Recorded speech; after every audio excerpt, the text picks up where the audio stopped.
साथियों, किसी भी परीक्षा का परिणाम जब निकलता है ना, तो सभी परीक्षार्थी रिजल्ट जानने के लिए बेचैन हो उठते हैं। वे उत्सुकता और अपने मन में एक भय लिए अपने अपने रिजल्ट चेक करते हैं। करे भी क्यों ना, क्योंकि साल भर रात रात भर जाग कर उन्होंने पढ़ाई जो की है, साल भर का अथक परिश्रम जो लगा होता है इसमें, लेकिन जब रिजल्ट हमारे मन के मुताबिक नहीं होता है और जब हम अपने साथी की तुलना में हमारा कम अंक आता है, तो हम अपना सिर पकड़कर बैठ जाते हैं कि ऐसा कैसे हो गया। एग्जाम हम दोनों ने साथ ही दिया, साथ ही तैयारी भी की और साथ ही एक ही विद्यालय से हमने एग्जाम दिया, फिर रिजल्ट में इतना अंतर क्यों? मेरे साथी का इतना ज़्यादा अंक कैसे और मेरा इतना कम क्यों? और हम अपनी गलतियां, कमियों को ढूंढने लगते हैं, लेकिन हमें समझ में नहीं आता कि हमसे गलतियां कहाँ हुई, चूक कहाँ हुई। लेकिन अब क्या हो सकता है, समय हाथ से रेत की मानिंद निकल चुका होता है और हमारे पास सिर्फ पछतावे के अलावा और कुछ नहीं होता। हम हताश और निराश हो जाते हैं, लेकिन आपको निराश और हताश होने की कतई आवश्यकता नहीं है। मैं लाया हूं आपके लिए ऐसी तकनीक जिसे आप अपना कर अपना भी लोहा मनवा सकते हैं, अपनी परीक्षा में 100% प्राप्तांक पा सकते हैं। लेकिन कैसे, हमें क्या करना होगा, आज हम अपने इस वीडियो में इसी कैसे और क्या पर बात करेंगे। यह वीडियो आपके लिए मील का पत्थर साबित होगा। वीडियो को कहीं भी जरा सा भी स्किप नहीं करेंगे, अन्यथा इसका पूरा लाभ आप नहीं उठा पाएंगे। इस वीडियो में हम लोग एग्जाम के एक दिन पूर्व से लेकर एग्जाम समाप्ति तक सभी बारीकी पर बिंदुवार बात करेंगे। मैं आपको बताऊंगा कि आपको क्या करना है और क्या नहीं करना है। आप देख रहे हैं विवेक स्मार्ट क्लासेस और मैं हूं डॉक्टर विवेक। वीडियो शुरू करने से पहले अगर आपने अभी तक हमारा चैनल को सब्सक्राइब नहीं किया है तो चैनल को सब्सक्राइब करें और बेल आइकन को दबा दें ताकि सभी वीडियोज के नोटिफिकेशन आप तक सबसे पहले पहुंच सके। और हाँ, वीडियो को लाइक और अपने दोस्तों के बीच शेयर करना ना भूलें ताकि वे भी लाभान्वित हो सके। अगर आपका कोई शंका या कोई भी प्रश्न हो तो आप बेझिझक कमेंट बॉक्स में कमेंट कर सकते हैं मुझे।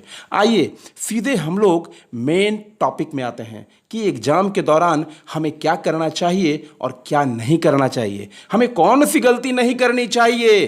आइए बिना समय गंवाए जानते हैं कि कौन सी तकनीक को हमें अपनानी चाहिए और कौन सी मिस्टेक या गलती को हमें बिल्कुल भी नहीं करनी चाहिए। सबसे पहले बिंदु पे आते हैं, परीक्षा के एक दिन पूर्व भरपूर नींद लें और हल्का खाना खाएं। इससे मन शांत रहेगा, क्योंकि स्वस्थ शरीर में ही स्वस्थ मस्तिष्क का निवास होता है, इसलिए पूरी नींद जरूरी है। एग्ज़ाम के पहले अर्थात जिस दिन आपका एग्ज़ाम होगा उसके एक दिन ठीक पूर्व आपको अच्छी नींद चाहिए, जिससे कि हमारा दिमाग, मस्तिष्क स्वस्थ रहे और अच्छे तरीके से कार्य कर सके। एग्ज़ाम नाइट में कोई नया टॉपिक न पढ़ें। दूसरा बिंदु है हमारा यह, एग्ज़ाम नाइट में कोई नया टॉपिक न पढ़ें, न ही याद करने की कोशिश करें। साथ ही देर रात तक जग कर कदापि न पढ़ें। होता क्या है कि हम एग्ज़ाम जब समीप आ जाता है, एग्ज़ाम के एक दिन पहले पूरी तरह से डिप्रेस हो जाते हैं और चाहते हैं कि कोई भी टॉपिक छूटे नहीं, और इसी टॉपिक की रेस में हम लोग नए नए टॉपिकों को पढ़ने लगते हैं, जिससे कि हमारी जो याद करने की क्षमता है वह पुराने चैप्टर्स को धीरे धीरे करके विस्मृत करने लगती है। इसलिए एग्ज़ाम नाइट में कोई नया टॉपिक आप न पढ़ें। साथ ही साथ देर रात तक जग कर पढ़ने की गलती कदापि न करें। नेक्स्ट बात करते हैं हम लोग परीक्षा का डर। परीक्षा का डर मन में न पालें, स्वयं पर भरोसा रखें। कभी भी नकारात्मक सोच को अपने अंदर हावी न होने दें। मन में सदैव सकारात्मक चीज़ें लाए। मैं इसे कर सकता हूँ, मैं इसे करूँगा, क्योंकि सफल व्यक्ति हमारे बीच का ही होता है।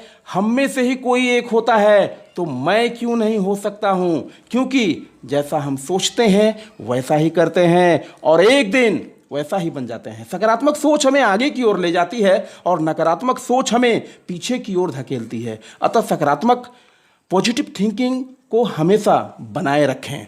मन को हमेशा शांत रखें। विचलित न होने दें। शरीर की तरह आपके दिमाग को भी बेहतर तरीके से काम करने के लिए व्यवस्थित रहना आवश्यक है।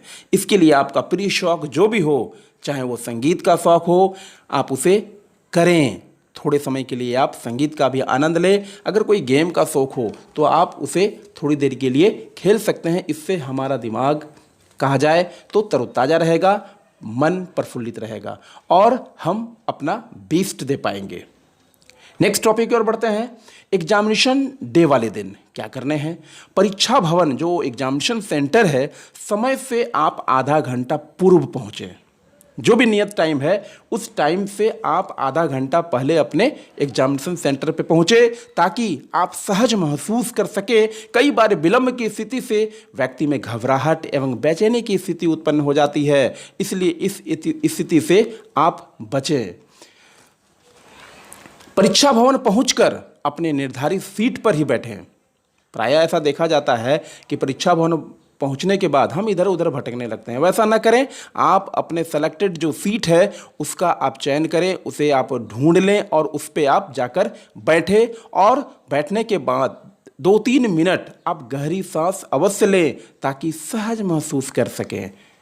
हो सके तो पानी का एक बोतल अपने साथ अवश्य रखें।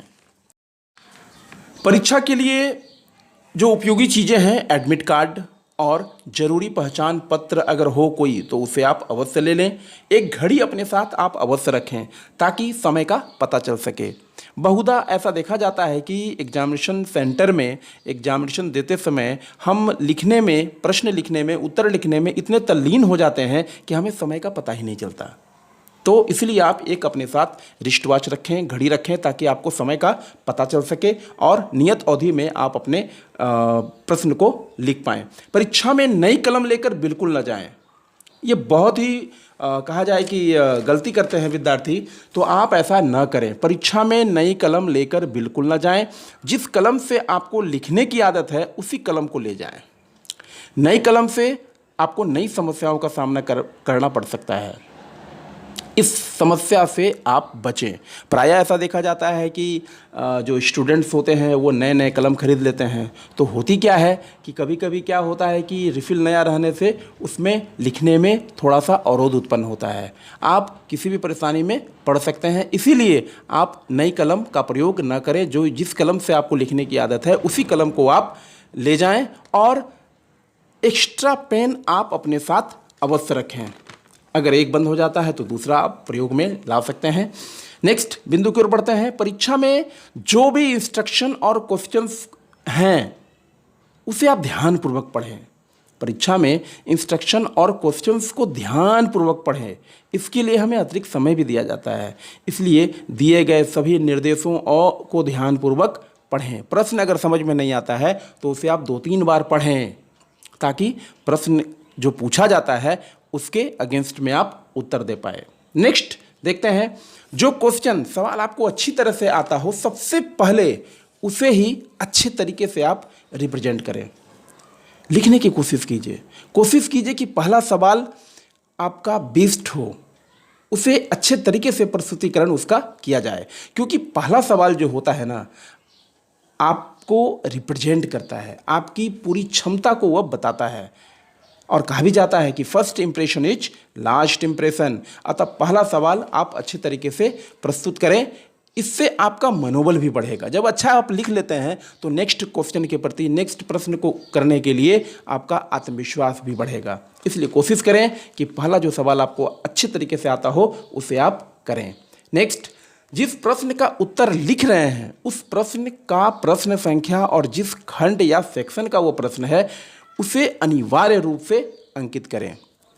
जब हम किसी प्रश्न का उत्तर लिखते हैं तो बहुधा देखा जाता है कि बच्चे उसका प्रश्न का नंबर या क्रमांक जो है या खंड नहीं लिखते हैं, सिर्फ उत्तर लिख दिया। तो आप ऐसा न करें। प्रश्न का उत्तर लिख रहे हैं, जिस प्रश्न का उत्तर लिख रहे हैं आप उसी प्रश्न का संख्या जो है उसे आप अंकित करें। और अगर वो किसी खंड का अंतर्गत आता हो तो उस खंड को भी आप उसमें अंकित करें, लिखें, ताकि कॉपी जांचने में किसी प्रकार की असुविधा न हो।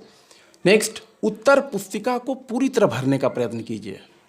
प्रायः ऐसा देखा जाता है बच्चे 2-4 सवाल लिखते हैं और बाकी जो उत्तर पुस्तिकाएं होती है वो पूरी तरह से ब्लैंक होता है, खाली होता है। तो मैं आपको बताना चाहूँगा उत्तर पुस्तिका जो होती हैं, जो खाली होती हैं, उस पर नंबर नहीं आते।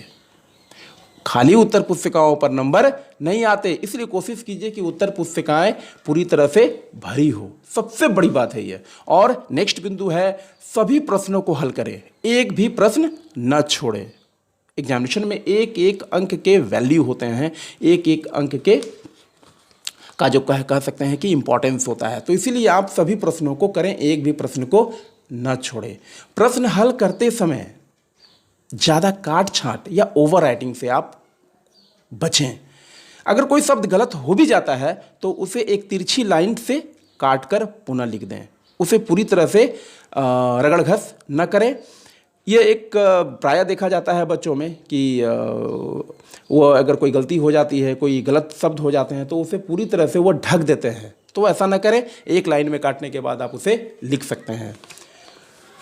नेक्स्ट हम लोग देखते हैं प्रमुख उद्धरण, कथन या बिंदुओं को अंडरलाइन अवश्य करें ताकि बिंदुओं की ओर एग्जामिनर का ध्यान जा सके और वो आपको मनचाहा अंक दे सके। जो भी प्रमुख उद्धरण आते हैं, कथन होते हैं, ठीक है, उन बिंदुओं को आप अंडरलाइन कर दें, नीचे रेखांकित कर दें। इससे सकारात्मक पॉजिटिव जो है अप्रोच होता है। अगर संभव हो सके तो प्रश्नों को क्रमवार लिखें, है ना। नेक्स्ट, उत्तर पुस्तिकाओं को खाली न छोड़ें। मान लेते हैं कि आपने सभी प्रश्न लिखा और एक आध सवाल छूट रहे हो जिसे आप नहीं जानते हैं, तो आप ऐसा करें कि उस प्रश्न के बारे में आपको जो भी पता हो आप उसे अपने शब्दों में लिख दें। छोड़ने से अच्छा है कि आप उसे लिख दें, इससे कुछ न कुछ अंक आपको मिल ही जाएंगे। और सबसे बड़ी बात, जब सभी प्रश्न हल हो जाएं, सभी प्रश्नों के आप हल कर पाएं, उत्तर दे दें, उसके बाद आप कुछ समय रिवीजन का अवश्य रख लें, अवश्य निकाल लें।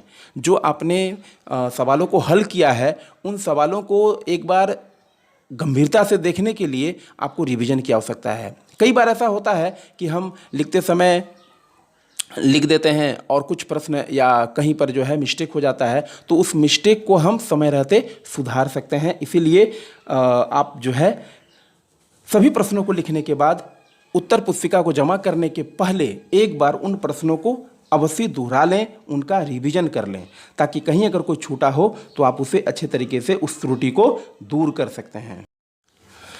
और अंत में कुछ ऐसी गलतियां हैं जिसे आपको करने से बचना है। पहला जो है, उत्तर पुस्तिका में चाहे वो प्रथम पृष्ठ हो चाहे अंदर के पृष्ठ हो, उस पर काट छाट या ओवर राइटिंग करने से आप बचें। दूसरा, उत्तर पुस्तिका में गाना, शायरी या मोबाइल नंबर न लिखें।